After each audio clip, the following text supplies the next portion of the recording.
Assalamualaikum warahmatullahi wabarakatuh. Waalaikumsalam warahmatullahi wabarakatuh. Baiklah Bapak Ibu semua, puji syukur kita ucapkan kehadirat Allah Subhanahu wa taala yang telah memberikan kita rahmat kesehatan sehingga kita bisa berkumpul di sekolah SMP Negeri 4 1 Atap Tanah Pesisir ini. Salawat beriring salam tidak lupa kita haturkan kepada Nabi besar Muhammad Sallallahu Alaihi Wasallam dengan mengucapkan Allahumma sholli ala Muhammad wa ala ali Muhammad sebagai bapak revolusioner dalam umat Islam sedunia. Baiklah, pada siang ini saya calon guru penggerak angkatan 8 SMP Negeri 4 1 Atap Tanah Pesisir Kabupaten Pesisir Selatan mengucapkan terima kasih banyak atas waktu Bapak Ibu untuk mengikuti dalam aksi nyata kegiatan yang saya lakukan dalam modul penyebaran pemahaman dan penerapan pengalaman budaya positif di SMP Negeri 4 1 Atap Tanah Pesisir. Baiklah Bapak Ibu semua, sesuai dengan konsep budaya positif, ada beberapa hal yang kita perbaiki di sini, yaitunya perubahan paradigma belajar, kemudian disiplin positif, motivasi perilaku manusia, kebutuhan dasar, posisi kontrol restitusi, keyakinan kelas dan segitiga restitusi. Yang pertama, perubahan paradigma belajar. Pembelajaran paradigma baru atau kurikulum merdeka merupakan pembelajaran yang berorientasi pada penguatan kompetensi dan pengembangan karakter yang sesuai dengan dimensi profil pelajar Pancasila, di mana pembelajaran paradigma baru memfokuskan peserta didik sebagai pusat kegiatan dalam pembelajaran. Kemudian prinsip yang harus diterapkan guru pada pembelajaran paradigma baru yaitunya mempertimbangkan kebutuhan pencapaian belajar para peserta didik.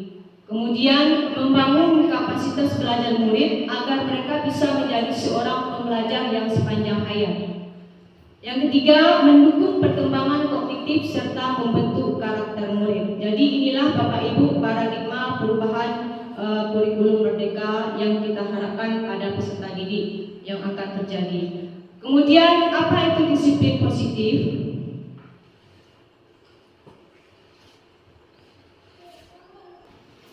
Disiplin positif di sini adalah menurut Hajar Dewantara dan Dian Gosen mengartikan disiplin sebagai bentuk kontrol diri, yaitu belajar untuk kontrol diri agar dapat mencapai suatu tujuan mulia yang dianut seseorang. Kemudian menurut Hajar Dewantara, di mana ada kemerdekaan, disitulah harus ada disiplin yang kuat. Sungguh pun disiplin itu bersifat self-disiplin, yaitu kita sendiri yang mewajibkan kita dengan sekeras-kerasnya.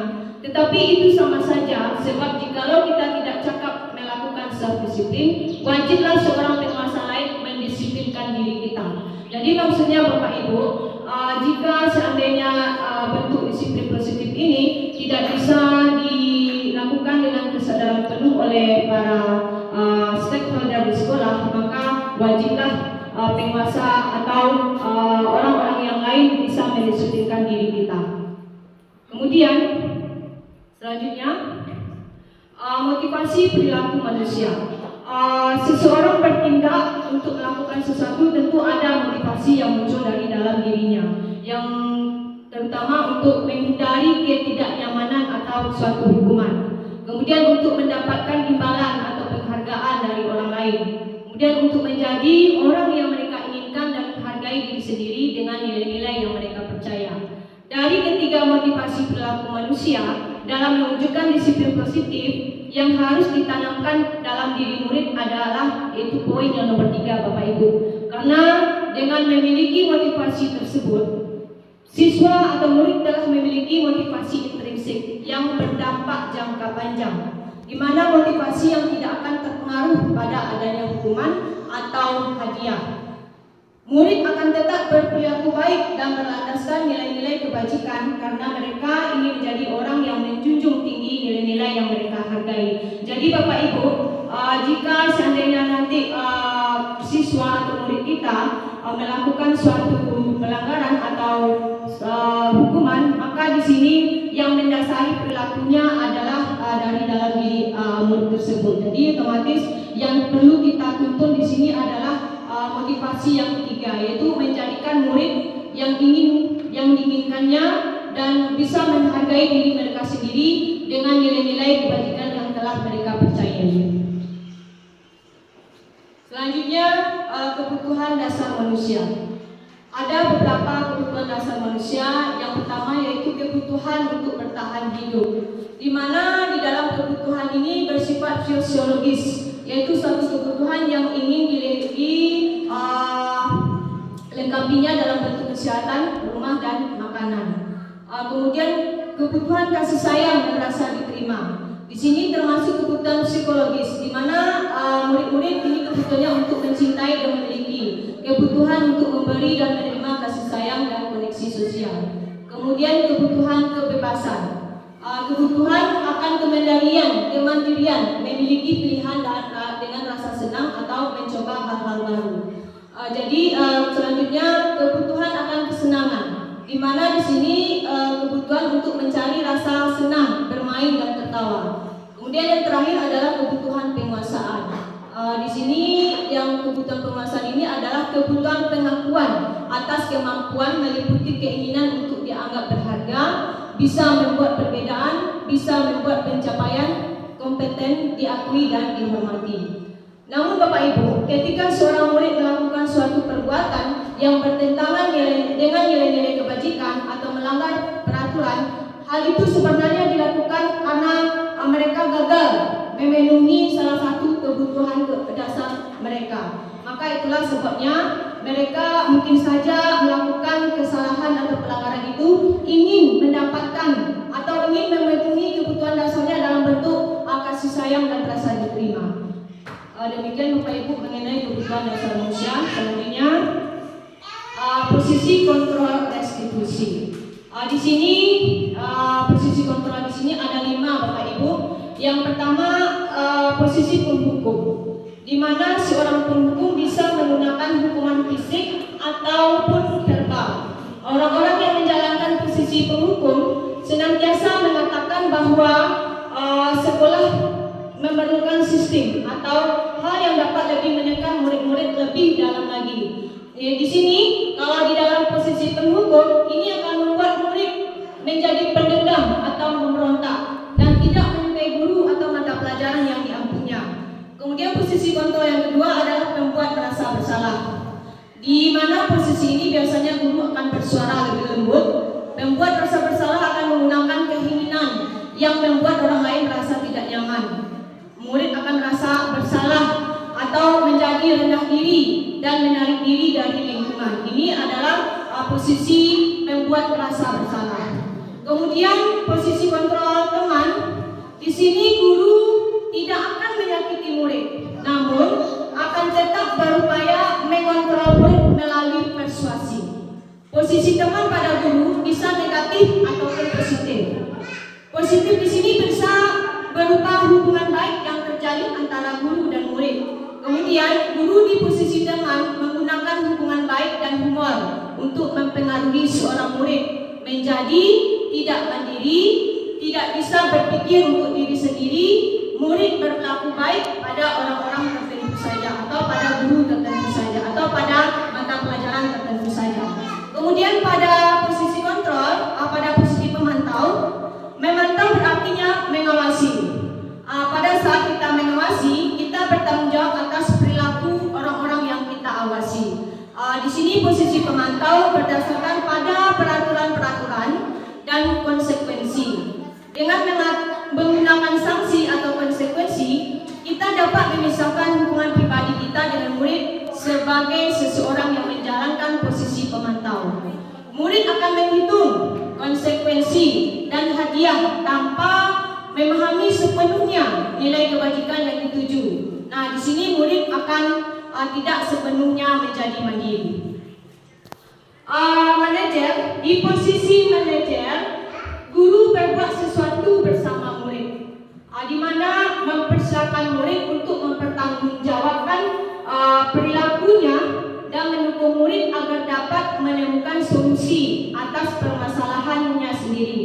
Murid di sini lebih mandiri dan percaya diri dapat memecahkan masalahnya sendiri. Nah, Bapak Ibu semuanya, di sini di dalam posisi kontrol sangat diharapkan sekali kita sebagai guru bisa menelakkan posisi pada manajer. Di sini maksudnya adalah kita diharapkan supaya anak-anak murid kita nanti bisa menemukan solusi atas permasalahan yang mereka hadapi sendiri dan bisa menjadi murid yang bertanggung jawab dalam memecahkan masalahnya sendiri. Adalah bentuk-bentuk nilai-nilai kebajikan yang akan kita tanamkan menjadi suatu budaya positif di sekolah kita, di mana keyakinan seseorang akan lebih memotivasi seseorang dari dalam, atau motivasi intrinsik seseorang akan lebih tergerak dan bersemangat untuk menjalankan keyakinannya daripada hanya sekedar mengikuti serangkaian peraturan. Jadi Bapak Ibu, keyakinan kelas ini adalah salah satu bentuk nilai-nilai kebajikan universal yang tidak sama dengan peraturan-peraturan sekolah kita.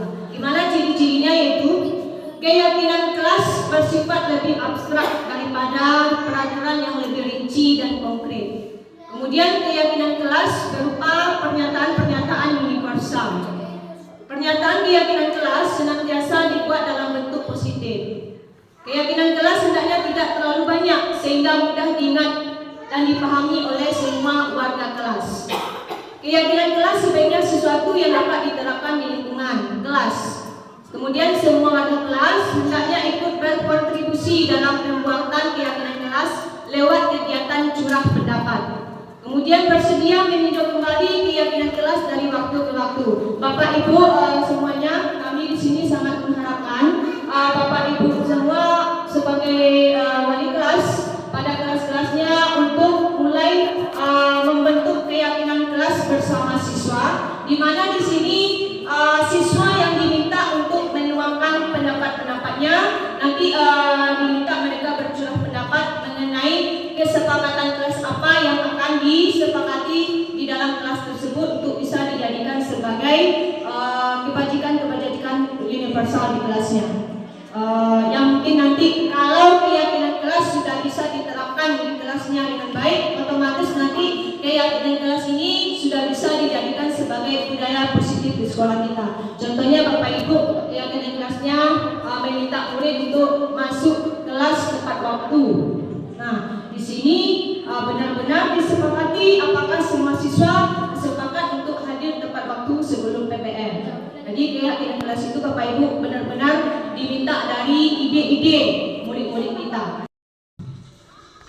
Segitiga restitusi. Nah, di sini yang pentingnya Bapak Ibu untuk menangani masalah-masalah siswa murid-murid kita yang bermasalah, kita akan mencoba menggali titik persoalan murid kita sendiri melalui segitiga restitusi. Di mana di sini Bapak Ibu, sebelum kita memberikan hukuman atau sanksi kepada murid kita, sebaiknya kita menanganinya mulai dengan segitiga restitusi. Karena Bapak Ibu, hukuman dan sanksi itu sekarang dalam kurikulum mereka itu tidak diperbolehkan lagi.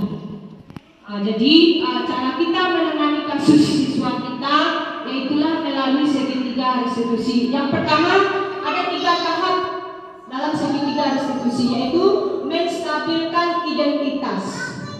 Nah, di dalam kegiatan menstabilkan identitas ini, kita sebagai guru diminta untuk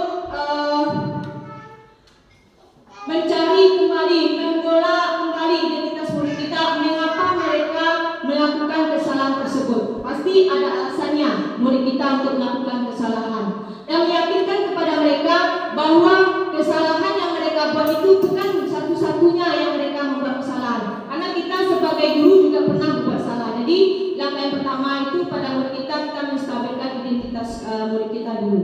Kemudian baru selanjutnya langkah kedua, validasi tindakan yang salah. Baru kita mencari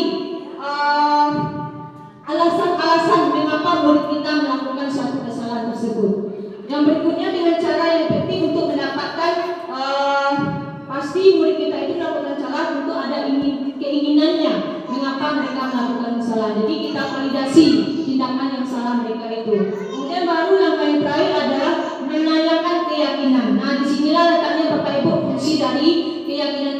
sudah dibuat tadi, karena kalau murid yang membuat kesalahan berarti mereka sudah melanggar salah satu dari keyakinan kelas yang sudah disepakati di awal tadi, dengan cara menanyakan keyakinan kelas apa yang telah mereka salah gunakan. Kemudian yang terakhir itunya murid-murid kita tentu ingin mendapatkan sesuatu dari kesalahannya itu. Kita tanyakan juga ingin menjadi orang seperti apa dia dengan berbuat salah itu. Jadi Bapak Ibu, untuk menangani kasus-kasus murid kita sekarang tidak lagi dengan memberikan hukuman atau sanksi, tapi kita berusaha membuat murid itu bisa menemukan solusi atas permasalahan mereka sendiri dengan 3 langkah restitusi yang ada. Bentuk penyebaran budaya positif yang akan mungkin bisa kita terapkan di sekolah kita dari pembelajaran calon guru penggerak yang saya dapati.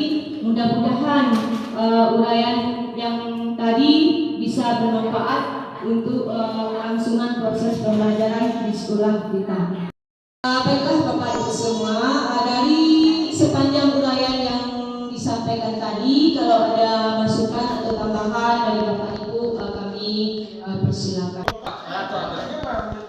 Assalamualaikum warahmatullahi wabarakatuh. Waalaikumsalam warahmatullahi Terima kasih atas waktu yang diberikan. Jadi Bu Nora menyampaikan bahwa ketika timbul persoalan atau masalah peserta didik, kita tidak boleh menghukum, gitu kan? Tidak boleh memberi sanksi. Tapi ada bagaimana cara kita untuk menyelesaikan persoalan itu dengan segitiga restitusi. Ya, segitiga restitusi. Jadi kalau seandainya kita sudah memakai restitusi, segitiga restitusi itu kan kita coba lihat kenapa anak melakukan kesalahan itu, apakah terpakai mendorong gitu. Jika kita menemukan persoalan-persoalan itu, bagaimana saudara sikap kita sebagai seorang guru untuk bisa memberikan masukan kepada peserta didik kita. Terima kasih. Terima kasih Bapak atas umpan balik yang Bapak berikan. Salah satu langkah kita dalam menangani kasus-kasus atau permasalahan yang dilakukan murid-murid kita di sekolah, kita bisa menanganinya salah satunya dengan menggunakan segitiga restitusi. Di mana Bapak Ibu di sini di langkah yang pertama yang perlu kita lakukan adalah kita harus menstabilkan identitas murid kita dulu. Kita tanyakan dulu mengapa murid kita ini melakukan kesalahan dan memberikan pemahaman bahwa kesalahan yang mereka lakukan itu bukanlah suatu kesalahan yang fatal, karena tidak murid kita saja yang pernah melakukan kesalahan. Jadi kita otomatis meyakinkan murid kita bahwa setiap orang pernah melakukan kesalahan. Jadi kita tidak langsung mencap murid kita itu bahwa mereka itu salah. Kita meyakinkan bahwa setiap kita pernah melakukan kesalahan. Kalau sudah itu kita lakukan, baru nanti Bapak Ibu kita mencoba memvalidasi tindakan yang salah yang telah mereka lakukan dengan cara menanyakan. Pasti murid kita melakukan kesalahan pasti ada alasannya, karena setiap orang berbuat salah pasti ada alasannya. Mungkin saja murid kita itu ada kebutuhan dasarnya yang belum terpenuhi. Contoh, di dalam kelas mereka sedang belajar usil terhadap salah satu temannya. Nah, mungkin saja di sini ada kebutuhan dasarnya yang belum terpenuhi. Sepertinya mungkin saja dia ingin diperhatikan lebih dalam dari teman-temannya yang lain, atau mungkin saja murid kita ini merasa jenuh dengan bentuk-bentuk pembelajaran yang telah kita lakukan. Baru nanti kalau kita sudah mengetahui alasannya mereka membuat kesalahan tersebut, baru nanti kita menanyakan lagi untuk langkah yang efektifnya dalam mendapatkan apa sebenarnya yang mereka butuhkan. Jadi di sini Bapak Ibu intinya bukan kita yang memberikan solusi atas permasalahan yang mereka lakukan, tapi kita berusaha kembali supaya anak murid itu bisa mencari solusinya sendiri atas masalah yang telah mereka lakukan. Jadi Di sini tujuannya adalah supaya mereka bisa termotivasi menjadi murid yang bertanggung jawab atas segala sesuatu yang mereka lakukan. Kalau kita sudah memvalidasi tindakan mereka itu, baru nanti kita tanyakan keyakinan. Keyakinan di sini maksudnya keyakinan yang telah disepakati sebelumnya. Di kelas keyakinan kelas apa yang sudah mereka langgar, yang sudah tidak mereka jalankan. Kemudian baru nanti kita tanyakan lagi, dengan melanggar keyakinan kelas yang sudah sepakati itu, ingin menjadi murid seperti apa mereka.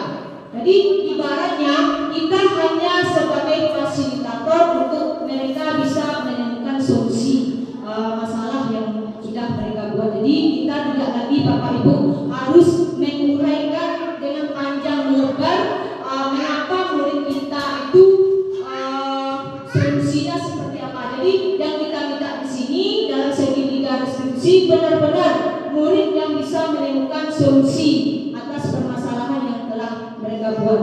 Jadi otomatis Bapak Ibu kita juga harus menanamkan motivasi diri murid kita untuk selalu berbuat dan menjalankan nilai-nilai kebajikan yang telah kita sepakati di dalam keyakinan kelas kita masing-masing. Assalamualaikum warahmatullahi wabarakatuh. Begini Bu Hora, saya ingin bertanya mengenai posisi kontrol restitusi tim ketika anak melakukan kesalahan, misalnya seperti terlambat dia datang ke sekolah. Apa yang kita lakukan kalau kita ada mana tadi posisi kontrol yang Bu Nara katakan tadi yang Bu Nara jabarkan kepada kami? Apa yang bisa kita lakukan kalau kita sebagai seorang pendidik? Mungkin hanya itu. Saya akhirnya assalamualaikum warahmatullahi wabarakatuh. Baiklah Ibu Nila, terima kasih atas baliknya pertanyaannya. Di mana letak posisi kita sebagai guru jika murid kita sering datang terlambat ke sekolah? Sebenarnya Bapak Ibu, dari 5 posisi kontrol ini yang sangat diharapkan tumbuh dalam diri kita sebagai guru adalah posisi manajer. Di mana posisi di sini guru tidak menempatkan dirinya sebagai seorang pemimpin yang tinggi dari murid, tapi guru di sini bersama-sama dengan murid. Guru mempersiapkan murid untuk mempertanggungjawabkan perilakunya dan mendukung murid untuk menemukan solusi atas permasalahannya sendiri. Di sini dalam posisi manajer, murid dituntut untuk lebih mandiri dan percaya diri dalam memecahkan masalahnya. Sebenarnya di dalam posisi manajer ini juga terlibat juga dalam posisi teman dan pemantau. Tapi di dalam memecahkan masalah kita diminta supaya bisa berada pada posisi manajer. Di sini sesuai dengan segitiga restitusi tadi, setiap permasalahan diharapkan murid untuk bisa menemukan solusinya sendiri atas permasalahan yang telah mereka lakukan. Jadi di dalam posisi manajer, guru bersama murid mempersilahkan murid mempertanggungjawabkan atas kesalahan yang telah mereka lakukan. Jadi ada baiknya Bapak Ibu ke depannya kita bisa menerapkan posisi kontrol manajer dalam diri kita sehingga murid-murid kita bisa menjadi murid yang bertanggung jawab sesuai dengan profil pelajar Pancasila. Demikian Bapak Ibu atas uraian dari budaya positif yang akan saya coba terapkan di lingkungan SMP Negeri 4 Satu Atap Anak Pesisir. Semoga Bapak Ibu semuanya juga berkenan untuk menerapkan budaya positif ini di lingkungan sekolah yang kita cintai. Terima kasih Bapak Ibu atas perhatiannya. Saya ucapkan Assalamualaikum warahmatullahi wabarakatuh. Waalaikumsalam.